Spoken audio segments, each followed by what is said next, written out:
नियत समय पर घड़ी का अलार्म बज उठा। आवाज सुनकर सुरभि चौंक पड़ी। देर रात तक घर का सब काम निपटाकर वह सोने के लिए गई थी, लेकिन अलार्म बजा है तो अब उसे उठना ही होगा, क्योंकि थोड़ा भी आलस किया तो बच्चों की स्कूल बस मिस हो जाएगी। सुरभि अनमनी सी बिस्तर से बाहर निकली और मशीनी ढंग से रोजमर्रा के कामों में जुट गई।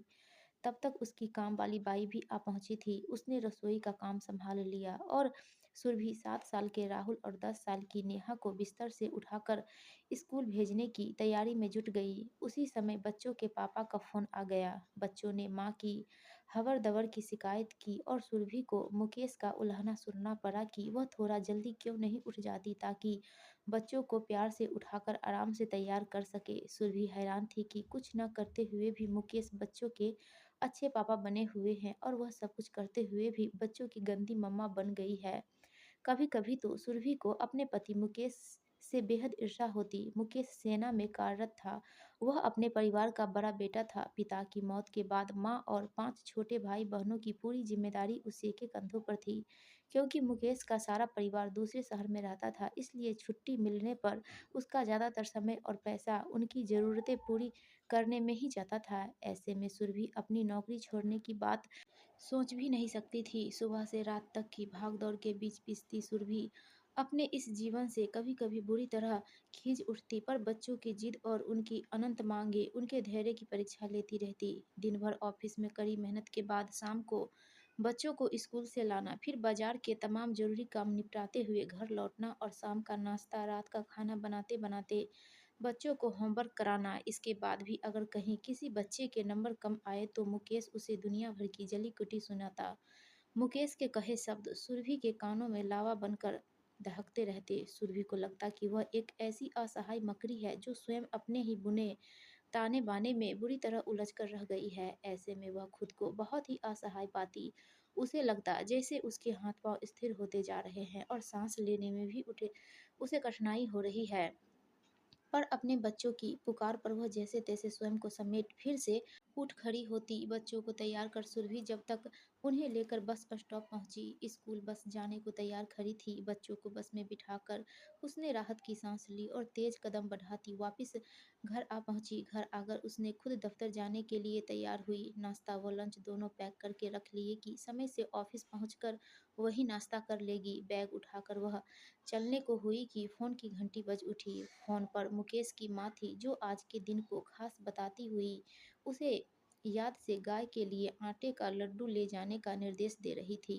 उसका कहना था कि आज के दिन गाय को आटे का लड्डू खिलाना पति के लिए शुभ होता है। तुम दफ्तर जाते समय रास्ते में किसी गाय को आटे का बना लड्डू खिला देना। फ़ोन रखकर सुरभि ने फ्रिज खोला, डोंगे से आटा निकाला और उसका लड्डू बनाकर कागज में लपेट कर साथ ले लिया। उसे पता था कि अगर मुकेश को एक छींक भी आ गई तो सास उसका जीना दुर्भर कर देगी। घर को ताला लगा सुरभि गाड़ी स्टार्ट कर दफ्तर के लिए चल दी। घर से दफ्तर की दूरी कुल 7 किलोमीटर थी, पर सड़क पर भीड़ के चलते ऑफिस पहुंचने में 1 घंटा लगता था। रास्ते में गाय मिलने की संभावना भी थी, इसलिए उसने आटे का लड्डू अपने पास ही रख लिया था। गाड़ी चलाते समय सुरभि की नज़रें सड़क पर टिकी थी, पर उसका दिमाग ऑफिस के बारे में सोच रहा था। ऑफिस में अक्सर बॉस को उससे शिकायत रहती थी कि चाहे कितना भी ज़रूरी काम क्यों न हो, न तो वह कभी शाम को देर तक रुक पाती है और न ही कभी छुट्टी के दिन आ पाती है। इसलिए वह कभी भी अपने बॉस की गुड लिस्ट में नहीं रही। तारीफ के हकदार हमेशा उसके सहयोगी ही रहते हैं, फिर भले ही वह ऑफिस टाइम में कितना ही मेहनत क्यों न कर ले। सुरभि पूरी रफ्तार से गाड़ी दौड़ा रही थी कि अचानक उसके आगे वाली 3-4 गाड़ियां जोर से ब्रेक लगाने की आवाज के साथ एक दूसरे में भिड़ती हुई रुक गई। उसने भी अपनी गाड़ी को झटके से ब्रेक लगाए तो अगली गाड़ी से टक्कर होते होते बची। उसका दिल जोर से धड़क उठा। सुरभि ने गाड़ी से बाहर नजर दौड़ाई तो आगे 3-4 गाड़ियां एक दूसरे से भिड़ी पड़ी थी। वही गाड़ियों के एक तरफ एक मोटरसाइकिल उलट गई थी और उसका चालक एक तरफ खड़ा वहीं मुश्किल से अपना हेलमेट उतार रहा था। हेलमेट उतारने के बाद सुरभि ने जब उसका चेहरा देखा तो दहशत से पीली पड़ गई। सारा चेहरा खून से लथपथ था। सड़क के बीचों बीच 2 गायें इस हादसे से बेखबर खड़ी सड़क पर बिखरा सामान खाने में जुटी थी। जैसे ही गाड़ियों के चालकों ने मोटरसाइकिल चालक की ऐसी दुर्दशा देखी। उन्होंने अपनी गाड़ियों के नुकसान की परवाह न करते हुए ऐसे रफ्तार पकड़ी कि जैसे उनके पीछे पुलिस लगी हो। सुरभि की समझ में नहीं आ रहा था कि वह क्या करे। आज एक बेहद जरूरी मीटिंग थी और बॉस ने खास तौर से उसे लेट न होने की हिदायत दी थी, लेकिन अब जो स्थिति उसके सामने थी उसमें उसका दिल एक युवक को यूं छोड़कर आगे बढ़ जाने को तैयार नहीं था। सुरभि ने अपनी गाड़ी सड़क के किनारे लगाई और उस घायल व्यक्ति के पास जा पहुंची। वह युवक अब भी अपने खून से भीगे चेहरे को रुमाल से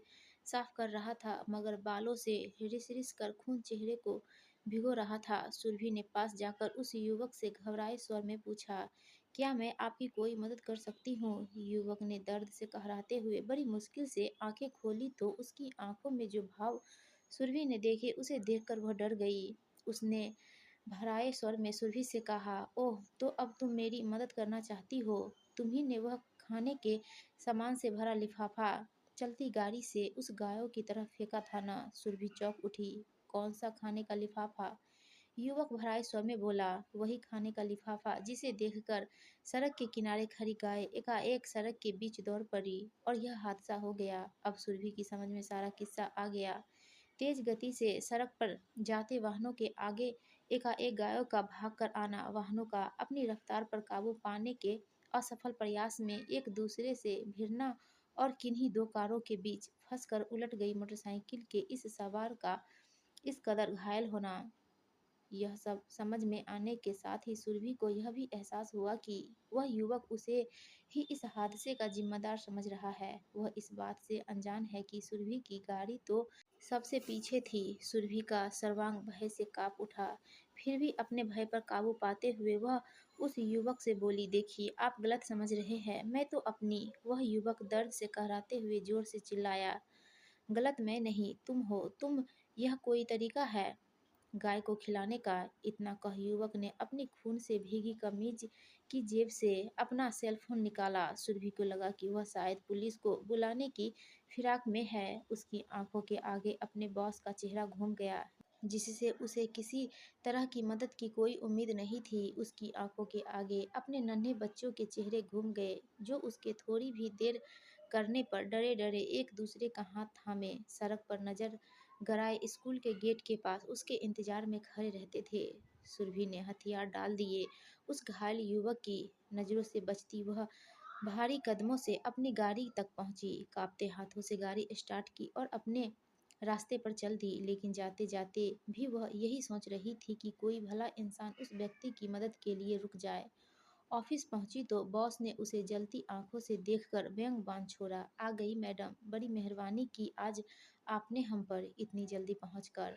अब जरा पानी पीकर मेरे डॉक्यूमेंट्स तैयार कर दे, हमें मीटिंग में पहुंचने के लिए तुरंत निकलना है। सुरभि अपनी अस्त व्यस्त सांसों के बीच अपने मन के भाव दबाए मीटिंग की तैयारी में जुट गई। सारा दिन दफ्तर के कामों की भागदौड़ में कैसे और कब बीत गया पता ही नहीं चला। शाम को वक्त पर काम निपटाकर वह बच्चों के स्कूल पहुंची। उसका मन कर रहा था कि आज वह कहीं और न जाकर सीधी घर पहुंच जाए, पर दोनों बच्चों ने बाजार से अपनी अपनी खरीदारी की लिस्ट पहले ही बना रखी थी। हार कर सुरभि ने गाड़ी बाजार की तरफ मोड़ दी। तभी राहुल ने कागज में लिपटे आटे के लड्डू को हाथ में लेकर पूछा, मम्मा, यह क्या है? सुरभि चौंक कर बोली, ओह, यह यहीं रह गया। यह आटे का लड्डू है बेटा। तुम्हारी दादी ने कहा था कि सुबह इसे गाय को खिला देना। तो फिर आपने अभी तक इसे गाय को खिलाया क्यों नहीं? नेहा ने पूछा। वह बस ऐसे ही, कोई गाय दिखी ही नहीं, सुरभि ने बात को टालते हुए कहा। तभी गाड़ी एक स्पीड ब्रेकर से टकरा कर जोर से उछल गई तो राहुल चिल्लाया, मम्मा, क्या कर रही हैं आप? मम्मा, गाड़ी ध्यान से चलाइए, नेहा बोली। सॉरी बेटा, सुरभि के स्वर में बेबसी थी।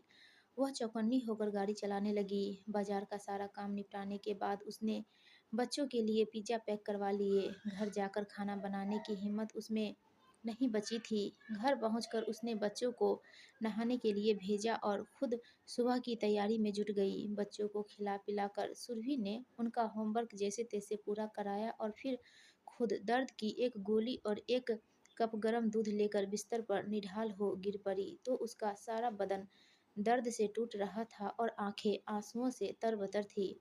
राहुल और नेहा अपनी माँ का यह हाल देखकर दंग रह गए। ऐसे तो उन्होंने पहले कभी अपनी माँ को नहीं देखा था। दोनों बच्चों माँ के पास सिमट आए। मम्मा क्या हुआ? आप रो क्यों रही है? राहुल बोला। मम्मा क्या बात हुई है? क्या आप मुझे नहीं बताओगे? नेहा ने पूछा। सुरभि को लगा कि कोई तो उसका अपना है जिससे वह अपने मन की बात कह सकती है। अपनी सिसकियों पर जैसे तैसे नियंत्रण कर उसने रुंधे कंठ से बच्चों को सुबह की दुर्घटना के बारे में संक्षेप में बता दिया। कितनी बेवकूफ़ औरत थी वह, उसे गाय को ऐसे खिलाना चाहिए था क्या? राहुल बोला। हो सकता है बेटा, उसे भी उसकी सास ने ऐसा करने को कहा हो जैसे तुम्हारी दादी ने मुझसे कहा था। सुरभि ने फीकी हंसी के साथ कहा।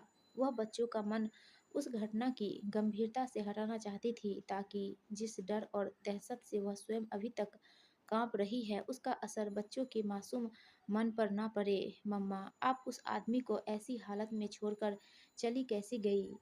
आप कम से कम उसे अस्पताल तो पहुंचा देती और फिर ऑफिस चली जाती।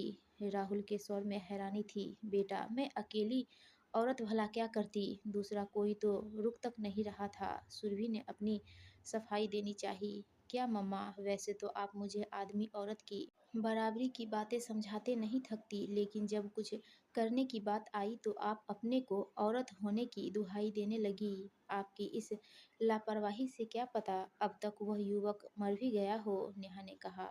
अब सुरभि को एहसास हो चला था कि उसकी बेटी बड़ी हो गई है। मम्मा, आज की इस घटना को भूलकर प्लीज आप अब लाइट बंद कीजिए और सो जाइए। सुबह जल्दी उठना है। नेहा ने कहा तो सुरभि हड़बड़ाकर उठ बैठी और कमरे की बत्ती बंद कर खुद बाथरूम में मुंह धोने चली गई। दोनों बच्चे अपने अपने बेड पर सो गए। सुरभि ने बाथरूम का दरवाजा बंद कर अपना चेहरा जब आईने में देखा तो उस पर सवालिया निशान पड़ रहे थे। उसे लगा उसका ही नहीं, यह यहाँ हर औरत का चेहरा एक सवालिया निशान है। औरत चाहे खुद को कितनी भी सबल समझे, पढ़ लिख जाए, आर्थिक रूप से आत्मनिर्भर हो जाए, पर रहती है वह औरत ही।